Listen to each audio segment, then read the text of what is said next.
السلام علیکم ورحمۃ اللہ وبرکاتہ نحمده ونصلی علی رسولہ الکریم اما بعد۔ آج کا سبق سن لیجئے۔ آج کے سبق کی سرخی ہے حضور صلی اللہ علیہ وسلم کی سیرت، پارٹ نمبر 41۔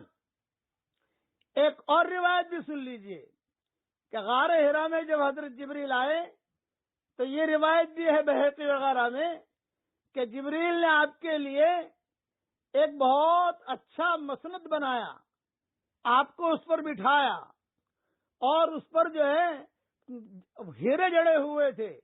حضور صلی اللہ علیہ وسلم دیکھ رہے تھے اور آپ کو جو ہے ایک تاج پہنایا اور آپ کو کہا کہ اللہ نے آپ کو نبوت دی ہے۔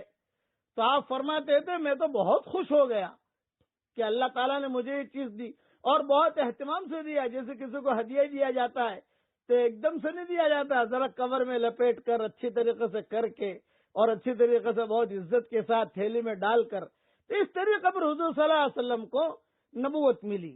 جبریل امین ظاہر ہوئے، من جانب اللہ آپ کو منصب نبوت اور رسالت کی بشارت دی، یہاں تک کہ آپ مطمئن ہو گئے کہ مجھے یہ چیز ملی ہے، لیکن دبایا ضرور، یہ اللہ کی طرف سے تھا۔ جیسے موسیٰ علیہ السلام کو بھی اللہ نے کہا کہ اقبل ولا تخف انک من الآمنین، موسیٰ علیہ السلام بھی گھبرا گئے تھے، سب چیزوں کو دیکھ کر، سب یہ سانپوں کو دیکھ کر، یہ دیکھ کر گھبرا گئے تھے، تو اللہ نے کہا تھا کہ آگے بڑھو، گھبراؤ مت، گھبراؤ مت۔ اسی طریقے پر جبریل بھی کہتے رہے آپ گھبراؤ مت۔ اب چونکہ جبریل سے واسطہ پہلے ہے، اب دوستی ہو رہی ہے، بار بار آئیں گے، تو حضور بیہقی میں یہ ہے، حافظ عسقلانی فرماتے ہیں اور دوسرے علماء بھی فرماتے ہیں کہ جبریل آئے، مجھ کو ایک مسند پر بٹھایا جو جواہرات سے جڑی ہوئی تھی، اور ایسے تخت پر بٹھایا جس کو دیکھ کر تعجب ہوتا تھا، اور مجھے نبوت کا پروانہ بھی دیا اور یہ آیتیں بھی پڑھائی۔ غرض یہ کہ آپ گھر تشریف لائے اور حضرت خدیجہ سے تمام واقعہ بیان کر کے کہا مجھ کو تو اب اپنی جان کا خطرہ ہے۔ حضرت خدیجہ نے بٹھایا، حضور صلی اللہ علیہ وسلم کو پانی پلایا، کچھ دودھ پلایا، اس زمانے کے اعتبار سے جو ٹونک ہوتی تھی، جو بھی کھجورے وغیرہ ہوتی تھی وہ کھلائیں، اور حضرت خدیجہ نے آپ کو ایک جملہ کہا کہ آپ کو مبارک ہو، آپ ہرگز نہ ڈریے، اللہ کی قسم اللہ آپ کو کبھی بھی رسوا نہ کرے گا۔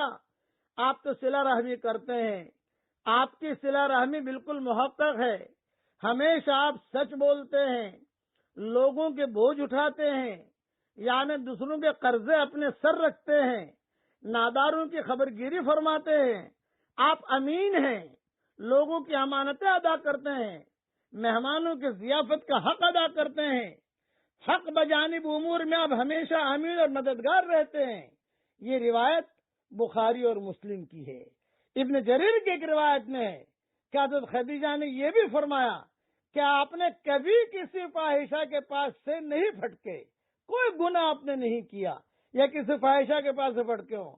خلاصہ یہ حضرت خدیجہ نے کہا جو شخص ایسے محاسن اور کمالات اور ایسے محامد اور پاکیزہ صفات اور ایسے اخلاص اور شمائل اور ایسے معانی اور فضائل کا مخزن اور معدن ہو، اس کی رسوائی ناممکن ہے۔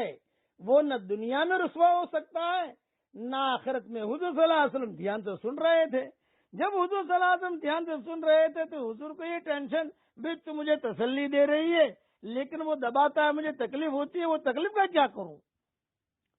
بھی تو مجھے تسلی دے رہی لیکن جب وہ آتا ہے دباتا ہے، اس کا کیا کروں میں؟ حضرت خدیجہ نے پھر آپ کو تسلی دی اور یہ کہا قسم اس ذات پاک کی جس کے قبضے میں خدیجہ کی جان ہے، میں قوی امید رکھتی ہوں کہ آپ اس امت کے نبی ہوں گے۔ اور روایت میں یہ بھی ہے کہ آپ نے تمام واقعات خدیجہ سے بیان کیا۔ حضرت خدیجہ نے کہا مبارک مبارک مبارک، زور سے کہا۔